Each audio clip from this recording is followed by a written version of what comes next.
Hello good evening friends, welcome to my channel. मैं महेंद्र ठाकुर, स्वागत है मेरे चैनल पे आपका। और प्रोनाउन के साथ डील कर रहे हैं हम लोग। एक प्रीवियस लेक्चर मैंने बनाया था अपने एक्सरसाइज को लेकर, और आज भी एक लेक्चर एक्सरसाइज पे बेस्ड रहेगा प्रोनाउंस की।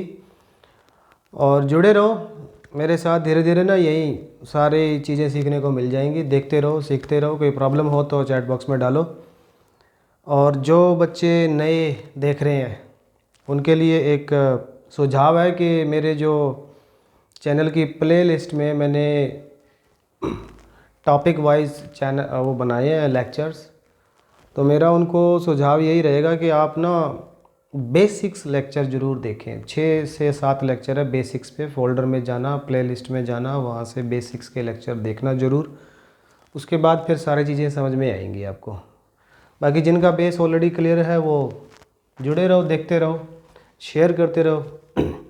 प्रोनाउन को लेकर ये मैंने कुछ सेंटेंसेस लिखे हैं बोर्ड पे, इन्हीं को हम डिस्कस करेंगे। ये कुछ ऐसे सेंटेंसेस हैं जो अक्सर पेपर में आते रहते हैं, ठीक है। तो ये चैनल जो है ना हर प्रकार के बच्चे के लिए, वो स्कूल में हो, चाहे कॉलेज में पढ़ रहा हो, चाहे वो एसएससी, सीजीएल, किसी भी तरह की कंपटीशन की तैयारी कर रहा हो। ये जो जितने भी सेंटेंसेस लिखे हैं ना मैंने, इनमें कुछ ना कुछ मिस्टेक है प्रोनाउन को लेकर, तो वही हम डिस्कस करेंगे। पहला सेंटेंस है, I can not bear your separation. Bear का मतलब सहन करना होता है, सेपरेशन मतलब दूरी। भी जो तुम्हारी दूरी है वो मैं सहन नहीं कर सकता, मतलब तुमसे दूर नहीं रह सकता, मैं सहन नहीं कर सकता। अब इसके अंदर जो प्रॉब्लम है वो प्रॉब्लम ये है, इस सेपरेशन होगी नाउन हमारी, ठीक है, और योर हो गया हमारा पजेसिव एडजेक्टिव, इस नाउन के लिए इस्तेमाल हुआ है। अब होता क्या है कि कुछ नाउन ऐसी हैं जिनके साथ पजेसिव एडजेक्टिव आता नहीं है। सेपरेशन उनमें से एक है, आपको याद ही करना पड़ेगा, ठीक है। वो कुछ नाउन जो कौन कौन सी हैं वो मैं एक लिस्ट बना के आपको इम्पोर्टेंट वाली दे देता हूँ। एक तो सेपरेशन मैंने लिख ही दिया था, एक है रिपोर्ट, फेवर, ये लिख लेना अपनी नोटबुक में, पार्डन, मेंशन, एक्सक्यूज़, रिपोर्ट आ गया, सेपरेशन, साइट, एट्सेट्रा। ये देखो, ये कुछ ऐसी नाउन है जिनके साथ आपको पजेसिव एडजेक्टिव इस्तेमाल नहीं करना आता नहीं है इनके साथ, ठीक है। इनका विशेष ध्यान रखना। मान लो एक सेंटेंस ऐसे आया,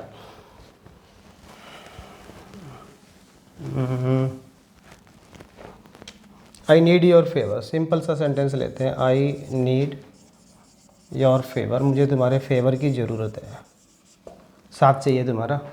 अब फेवर ये नाउन आ गई यहाँ पर, और ये पजेसिव एडजेक्टिव आ गया, गलत हो जाएगा। इस सेंटेंस को अगर ठीक करना ना, पजेसिव एडजेक्टिव इस्तेमाल करना नहीं है जो मैंने लिस्ट दी है। I need favour, I need favour from you, ऐसे ठीक हो जाएगा ये सेंटेंस। विद तुमसे मुझे क्या चाहिए, एक फेवर चाहिए, एक मदद चाहिए, ठीक है, इस तरीके से। अगला सेंटेंस देखो, बहुत आसान है, you, I and he have finished our studies, ठीक है जी। तो इसमें जो प्रॉब्लम है, देखो ये सेकंड पर्सन का प्रोनाउन है, ये फर्स्ट पर्सन का प्रोनाउन है, ये थर्ड पर्सन का प्रोनाउन है। जनरली जब हम प्रोनाउन से डील करते हैं तो ये फार्मूला होता है 2 3 1 का। पहले आता है सेकंड पर्सन का प्रोनाउन, वो तो ठीक है, फिर आता है थर्ड पर्सन का प्रोनाउन, ये गलत हो गया, मैंने फर्स्ट पर्सन का लिख दिया, और फिर आता है फर्स्ट पर्सन का प्रोनाउन। अगर इसको ठीक करना हो तो हमें यहाँ पे लिखना पड़ेगा ही, यहाँ पे लिखना पड़ेगा आई। अब ये ठीक हो जाएगा, इसको याद रखना, ठीक है। लेकिन जब कोई मिस्टेक हो या किसी अनवांटेड चीज़ की हम बात करें, ठीक है, कोई ऑफेंसिव चीज़ हो, कोई मिस्टेक वाली चीज़ हो, कोई अपराध हो, कुछ इस तरह की बात हो, तो फिर 1 2 3 वाला फार्मूला लगेगा। जैसे I, you and he made a mistake. भाई हमने सबने गलती करी है, अब ये मिस्टेक होगी, मिस्टेक की बात कर रहे हैं हम लोग, कुछ अनवांटेड चीज़ की बात करें। अब ये ठीक है, पहले फर्स्ट पर्सन, फिर सेकंड पर्सन, फिर थर्ड पर्सन, इट्स ओके। याद रखना ये बात, ठीक है, अक्सर पेपर में आ जाती है। उसके बाद अगले सेंटेंस पे आते हैं, काफ़ी इम्पोर्टेंट है वो भी। Both of them did not have food. भाई ये जो दोनों बंदे हैं, इन दोनों ने ही खाना नहीं खाया। ठीक है, अब एक चीज़ याद रखनी है आपको, बोथ जो है ना, बोथ दो बंदों को रेफ़र करता है, और मैं कह रहा हूँ दोनों में से किसी ने खाना नहीं खाया। ठीक है, तो जब हमें बोथ के साथ ना नॉट वर्ड नहीं आता, याद रखना, ये गलत हो जाएगा। ठीक है, both is not used in negative sentences. इसके लिए एक और तरीका है, मैंने आपको पहले बताया था, आपको एक डिस्ट्रीब्यूटिव प्रोनाउन यूज़ करना पड़ेगा। Neither of them has have food, neither of them has had food. ये अब सेंटेंस ठीक हो जाएगा। ठीक है, अगर देखो बोथ के साथ आपको नॉट वर्ड इस्तेमाल नहीं करना। अगर हमें ये बोलना है कि भाई दोनों ने खाना नहीं खाया, तो ये तरीका आएगा, ना तो उसने ना उसने। मतलब राम और श्याम है, फिर मैं कह रहा हूँ राम ना राम ने खाना खाया, ना श्याम ने खाया, दोनों ने नहीं खाया, तो बोलूँगा नीदर ऑफ देम। ठीक है, और चूंकि अब यहाँ पे नीदर आया, और मैंने आपको प्रीवियस लेक्चर में बताया था ईच, एवरी, ईदर, नीदर, जब भी हम ये डिटर्मिनर के रूप में इस्तेमाल करें या प्रोनाउन के रूप में इस्तेमाल करें तो ये सिंगुलर होते हैं, इसलिए यहाँ पे वर्ब सिंगुलर आई, यहाँ पे वर्ब प्लूरल थी। ठीक है, इसके बाद वर्ब की थर्ड फॉर्म, और ये फूड, खाना नहीं खाया है, याद रखना इस बात को। उसके बाद अगले सेंटेंस पे आते हैं, two friends helped one another. ये बहुत आसान है। ठीक है, दो फ्रेंड्स की बात हो रही है। प्रीवियस लेक्चर में मैंने बताया था, दो फ्रेंड्स की जब बात हो तो दो के लिए वन अनदर नहीं आता, ईच अदर आता है। यहाँ पे मिस्टेक थी। अब इस सेंटेंस पे आ जाते हैं, I don't like you going out at night, but मुझे अच्छा नहीं लगता तुम्हारा रात को बाहर जाना। ये सेंटेंस है। अब देखो, अगर मैं कह रहा हूँ भाई मुझे तुम्हारा बाहर जाना अच्छा नहीं लगता, ना कि तुम, अगर मैं इतने सेंटेंस की इंग्लिश बनाना चाहूँ यहाँ तक, तो इसकी हिंदी होगी, आई डोंट लाइक यू, मैं तुम्हें पसंद नहीं करता, going out at night. Actually मैं तुम्हें पसंद नहीं करता, मुझे तुम्हारा जाना पसंद नहीं है बाहर। तुम तो पसंद हो, लेकिन तुम्हारा ये क्लियर नहीं है। ठीक है, और होता क्या है जब भी यहाँ पे ट्रांजिटिव वर्ब आएगी, ये वर्ब है, don't like verb I, transitive verb है। ठीक है, अगर ये बात होती कि मैं तुमको पसंद नहीं करता, तो फिर गोइंग आउट एट नाइट लिखने की ज़रूरत ही नहीं थी, फिर तो इतना ही सेंटेंस से काम चलता, आई डोंट लाइक यू। ठीक था वो, लेकिन ऐसा नहीं है। वो ये स्पीकर ये कह रहा है कि मुझे जो ना तुम्हारा बाहर जाना पसंद नहीं है। तो जब भी इस तरह का कोई सेंटेंस आएगा, एक ट्रांजिटिव वर्ब आई, उसके बाद ऑब्जेक्ट आया, उसके बाद आपको कोई जेरेंड नज़र आई है, आईएनजी वाली फॉर्म, तो फिर आपको ना इसको पॉजेसिव एडजेक्टिव बनाना है, ऐसे करना है। अब ठीक है, I don't like your going out, ऐसे करना है। I don't like your going out, मुझे तुम्हारा बाहर जाना अच्छा ठीक नहीं लगता, अच्छा नहीं लगता। एक सेंटेंस और लेते हैं, I object to him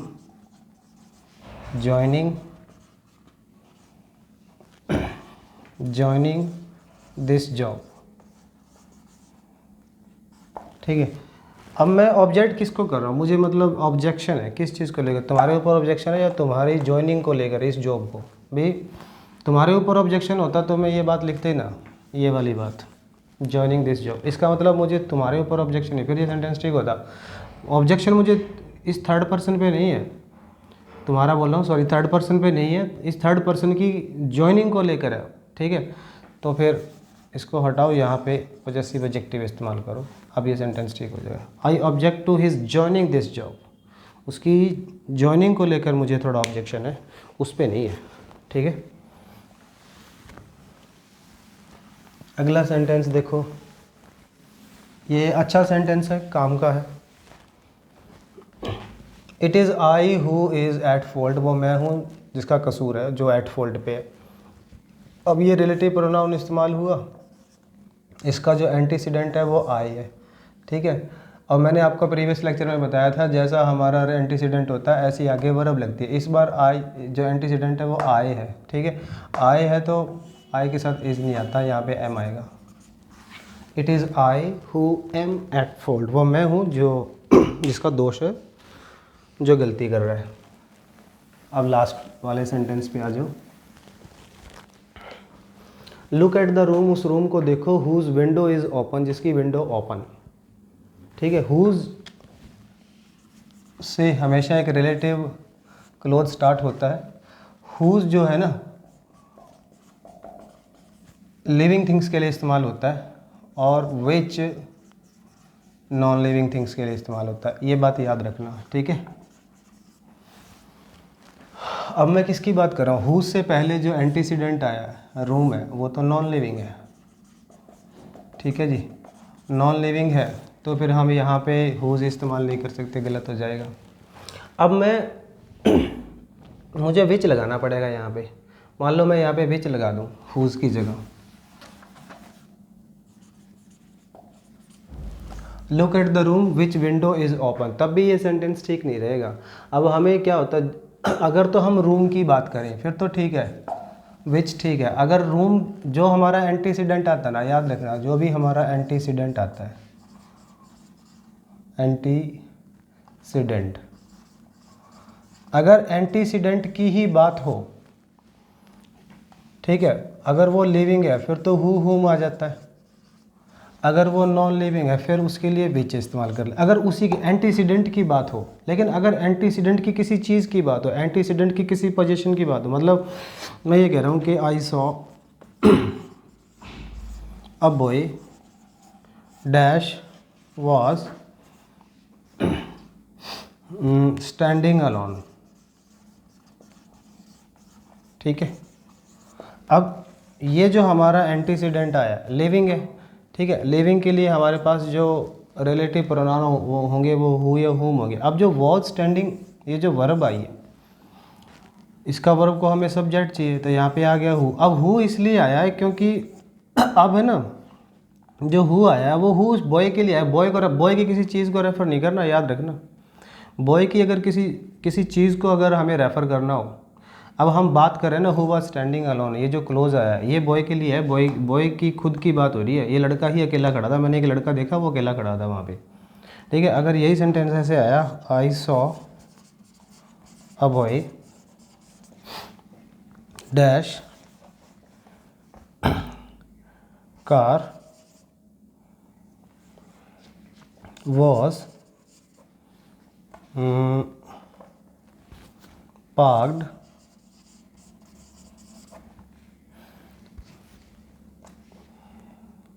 outside, या फिर डैश आइज वर रेड, ये सेंटेंस मैंने लिए।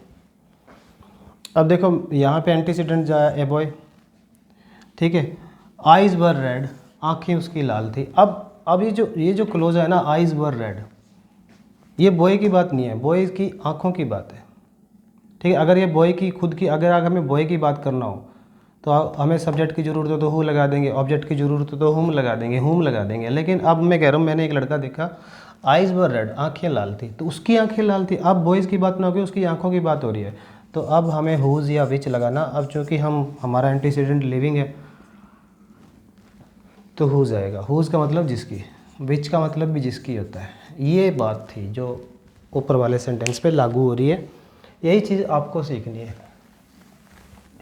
अब मैं क्या कह रहा हूँ, लुक एट द विंडो, और वो लुक एट द रूम को देखो, और उसके बाद आया है विंडो इज़ ओपन, जिसकी विंडो ओपन है।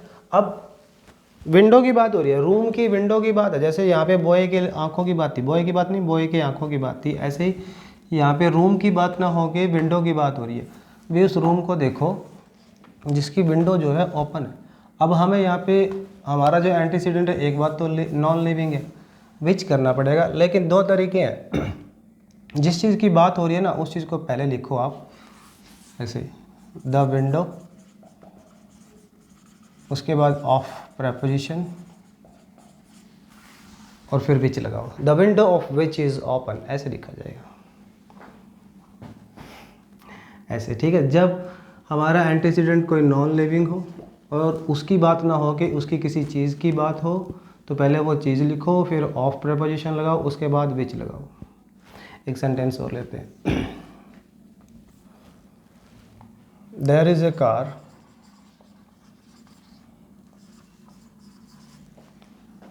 Tyres are punctured. एक कार है, एक कार है यहाँ पे, टायर्स आर पंक्चर्ड, उसके टायर्स पंक्चर्ड है। अब बात देखो किसकी हो रही है, कार की हो रही है कि कार के आगे जो हमने जो क्लोज लिखा है इसमें कार की बात हो रही है कि कार के टायर्स की बात हो रही है। ऑब्वियसली टायर्स की बात हो रही है, कार की बात नहीं है। तो फिर हमें पहली बात तो यहाँ पे नॉन लिविंग आया, हमारा एंटीजेंट हुज नहीं आएगा। अब जिस चीज़ की बात हो रही होती है ना, उसको फिर ऐसे लिखा जाएगा, पहले लिखो द टायर्स, फिर ऑफ, उसके बाद which, the tyres of which are punctured, ऐसे लिखा जाएगा। ठीक है, तो ये था एक छोटा सा लेक्चर प्रोनाउन के ऊपर। काफ़ी नॉलेजेबल लेक्चर था ये, अक्सर एग्ज़ाम में आता है, ये चीज़ें नोट कर लेना। और जुड़े रहो, चैनल को लाइक करो, सब्सक्राइब करो, शेयर करो अपने फ्रेंड्स के साथ, सीखते रहो। कोई प्रॉब्लम हो तो चैट बॉक्स में डालो, लेक्चर बना देंगे। आज के लिए इतना ही, बहुत बहुत धन्यवाद, थैंक यू।